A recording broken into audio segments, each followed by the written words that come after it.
Everyone thinks they're in zone 2, but often they're not. Because the second it gets hot, hilly, or you get a bit carried away, you drift into zone 3. And there's a huge difference in being in zone 2 and being in zone 3. You don't feel a difference until it's too late. But here's the thing, if you're disciplined and stay in zone 1 and zone 2, that's exactly what builds speed, faster recovery, so you're fresher for the quicker sessions, and therefore long-term progress and fitness.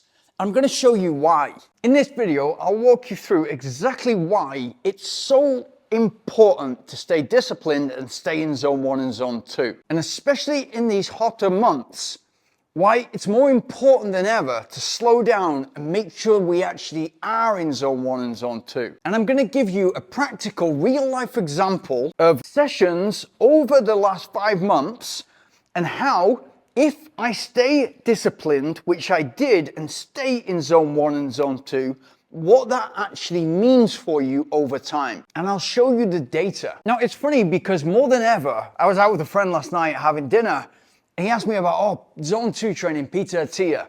More than ever, I'm getting asked about it because people are thinking about the ways they can boost or build their aerobic capacity, their aerobic engine, and at the same time stay strong in the gym for longevity. So longevity is getting more and more popular, together with biohacking and everything else that comes into that domain. Zone 2 training, or building your aerobic base in zone 1 and zone 2. Very little physiological adaptations, by the way, very little physiological adaptation differences between being in zone 1 and zone 2. So zone 1 and zone 2, we're building the aerobic engine.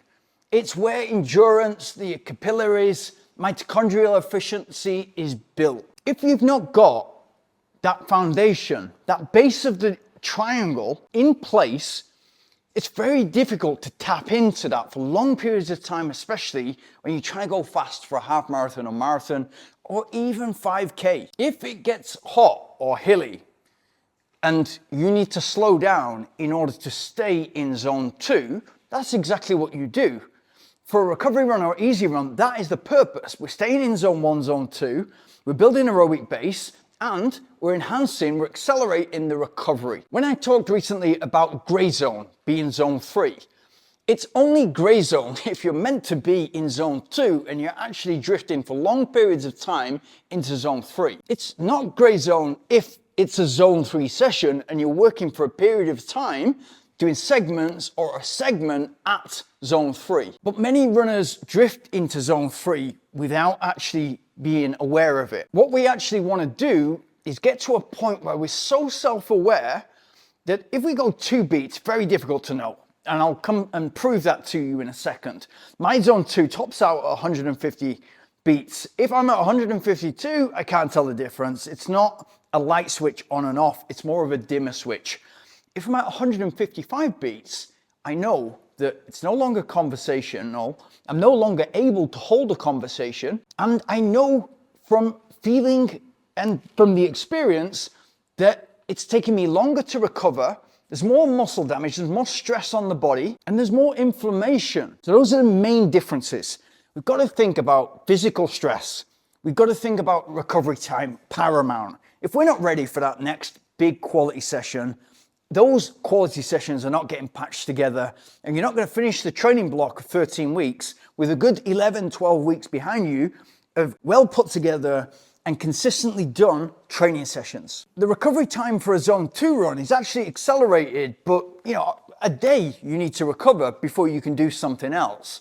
For a zone 3 run, especially when you're going into there for long periods of time, more of a threshold workout, which is very race specific. If you're frequently in zone 3 in the recovery or easy run, all of a sudden you need 2 or 3 days to recover. And therefore we're not patching together those high quality sessions, or at the very least, you'll get into one of those interval sessions or specific long runs and you've not got legs to really put it in. That's fine once. If you do that 2, 3, 4, you're not going to come out at the end of the training schedule with the result and even put yourself on the start line ready to execute. All you need to think is, what is the purpose of this run? I do that for every run before I go out there. Okay, recovery run. My job is to feel better at the end of this recovery run than I do at the start. Right now, I can feel yesterday's run, heavy run, hard run, and now I want to feel better at the end because I want to bridge the gap and get to the easy run tomorrow feeling that day fresher. For an interval session, it will be segments, intervals at a certain effort level, super important, for a period of time. Maybe you're doing 20 minutes of work at a certain effort level. What is the purpose of the run? Ask yourself that every single time you leave the door. So I can actually show you a real life example of this. And it is as like for like as you can possibly see. So you'll be able to see what that's actually doing for you on your recovery runs and easy runs. When I'm meant to be in zone 1 and zone 2, how does that look like? And how does the pace change over the weeks and months? And how does the adaptations actually take place? How long do they take to take place? And what does that look like now? Super hot outside. And what does it look like when we get into a cooler climate, which is especially important if you're training for the summer right now towards Berlin or Chicago marathons? All that anxiety, all that nervousness, we're going to put to one side. Now, one of the things that I do to build aerobic base, but also to accelerate that recovery, is 3 times a week, I'll get on the bike and I'll do between 50 and 60 minutes. And the great thing about it is I'm such a boring person when it comes to that. I just want to cycle from my door or run from my door, of which I have the luxury to do that when I'm in Thailand, not when I'm in Dubai, definitely when I'm in Spain. That's a superpower in itself.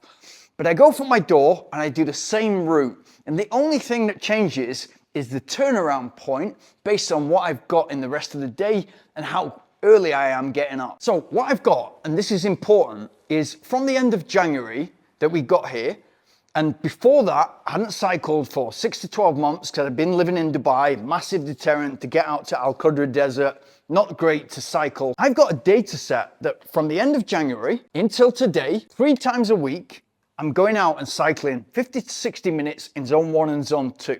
So we're going to be able to see what differences that makes in terms of the pace that I'm cycling at. More importantly, the effort level I'm cycling at, so the beats per minute, average beats per minute, highest, how much time I'm actually nipping into that zone 3 and it's bad for me. And then the pace that I'm actually getting for the effort that I'm putting in. And we're going to be able to see when it's a cooler day, of which there has been one in the last 5 months, what actually happens. Okay, so this is just how much a creature of habit I am. This cycling is all feeding into my running to a point where I'm doing the same ride over and over again, so we can compare apples with apples, to a point where those 2 rides, identical distances almost, exactly at the same time. What changes is the relative effort, which we'll come on to now. So if I look back to March, I'm going out there, it's 24K, 43 minutes, average speed is going to stay around about the same. I'm always doing 32, 33 kilometers an hour. It's hot, 34 degrees, feels like 35. What does that look like in terms of heart rate, which is everything? It means that I'm in zone 3 for far too much of it, and even in zone 4. 23 minutes of a 43-minute ride in zone 3, not good. When we get into April, then I'm bringing the average pace down because we're still at the same temperature, and I've realized in order to get into zone 2, I've got to slow down. And that's exactly what this looks like. So it's a longer ride, 58 minutes, 31.5k, but the vast majority of it is in zone 2, which is exactly where it should be. If we then skip forward to a cooler day, and this is just because of a monsoon, it's overcast, the temperatures drop by 6 or 7 degrees, which feels like everything when you're in a hot climate like this. I've done 27.7k in 50 minutes. Relative effort is hardly anything. And what does that mean? That the average speed is still there, 33k, but it's all in zone 2, with also a large chunk of that in zone 1. So basically, I'm going faster for less effort. So very quickly, the overview is March all over the show. Too much in zone 3, zone 4. It's no longer a recovery ride. No longer just adding to base. It's detracting from the rest of the training. A month later, we've slowed down. Most of that is in zone 2. It's serving a purpose. We get to a cooler day. Not only is it faster, even a lot of that is in zone 1. And we've just tidied the whole thing up. Low relative effort, doing exactly what it's supposed to do. Why does this actually matter as marathon runners right now? That's cycling. It's exactly the same when it comes to running, recovery runs, easy runs. It's also the same when you're running to a certain effort level for your faster session or your specific long run. But right now, it's summer, it's hot. And so there's a lot of runners all over the world that are preparing for a number of autumn, fall, or winter marathons that are stressing out right now because they're nowhere near the pace they want to hit when they're doing a short interval session, something like 6 times a kilometer. They cannot hit that pace that they want to run the entire distance for in just a few months. So they're starting to feel the pressure. And if you feel slow, of course, you start to question the process, your fitness, everything else that comes into that. You start to wonder if what you're doing is the right thing in order to deliver you to the start line to run at a certain pace from start to finish. And what that often leads to is you start to go into the next zone. You start to go up in effort to strive for that pace, which not only puts you into an injury risk zone that doesn't make any sense, it elongates your recovery to a point where you're not ready for the next quality session. And you may think that you are for 1, 2, 3 weeks, but all of a sudden that will catch up to you in the form of injury, a little niggle, or burnout. I see it all the time. All we've got to do is just accept that it's hot. And right now, for that effort level, even for marathon effort, let's say, for example, that's 165 beats, that you can hold the average heart rate for the entire distance of a marathon. For 165 beats, you cannot currently do what you are going to be able to do 3 to 5 to 6 months from now. The sooner you accept that, and I've just shown you the data and how that actually works and what actually happens when the cooler climate marries together with your fitness and your specific fitness for an effort level, all of a sudden, in that final 4 to 6 weeks, that pace and effort marries up. But once you accept that right now, you start to train in a much more methodical way that makes sense to what you're trying to do. If we think for a minute what we're actually trying to do, let's say the goal this fall or winter is that sub 3 hour. This time we're gonna do it. Right now it's hot, and so even that previous PB of 320 or 330 feels like a stretch. And so you start to strive for pace. When in actual fact, look at your previous marathon and look at the average heart rate. Let's say that's 165. For that 165 beats, we're trying to turn that into 415 per kilometer or 652 per mile with the training. The one who slows down now and just accepts it's hotter outside, exactly the same as you do when it's hillier, you're up and down, cannot do anything else apart from work to effort. The one who slows down right now, once it gets to marathon season, you're gonna fly. I said recently in a short, and in shorts you get a lot more crazy feedback. I said that the top of my zone 1 is 130 beats. Some people read that as the top of my zone 2.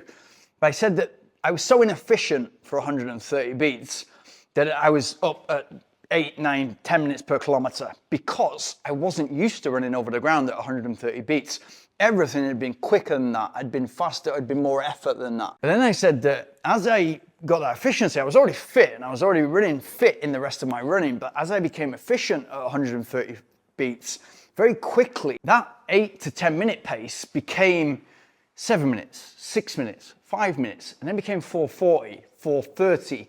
And when it's cool, became 420. And that's the top of my zone 1, not zone 2, but at the top of my zone 1. And the reason for that is the vast majority of the last 12 years, I've spent between Chiang Mai, Granada, and Dubai. And so I've always been in a hot country. So when I go to cooler countries, I fly because it feels like the heat training is really having an effect. That's essentially what you're doing right now. You're heat training, and more than ever, you're preparing yourself for that fall or winter marathon. If you're coming at it from the other way and training through the cold, dark winter mornings, and then all of a sudden it's Boston or London Marathon and it's that spring hotter day and you're not ready for it, you can't be ready for it because it's been cold all winter for a long, long time. You're approaching it from the best way, promise you. This is Gizmo. She's brand new and she's lovely.